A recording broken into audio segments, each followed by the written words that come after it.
اعوذ باللہ من الشیطان الرجیم بسم اللہ الرحمن الرحیم بسم اللہ الرحمن الرحیم۔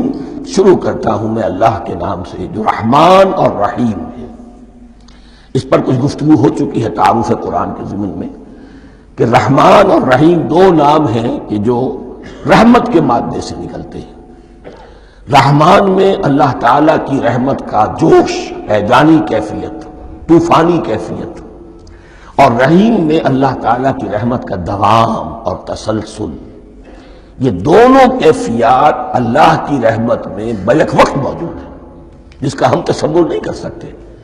ہم سمندر کو دیکھتے ہیں، متلاطم سمندر ہے، اس میں ہیجان ہے، طوفان ہے۔ دریا کو دیکھتے ہیں کہ وہ سکون کے ساتھ چل رہا ہے، خاموشی سے چل رہا ہے، بہہ رہا ہے، بس تسلسل کے ساتھ بہہ رہا ہے۔ ہم ان دونوں کیفیات کو علیحدہ علیحدہ دیکھتے ہیں تو ہمارے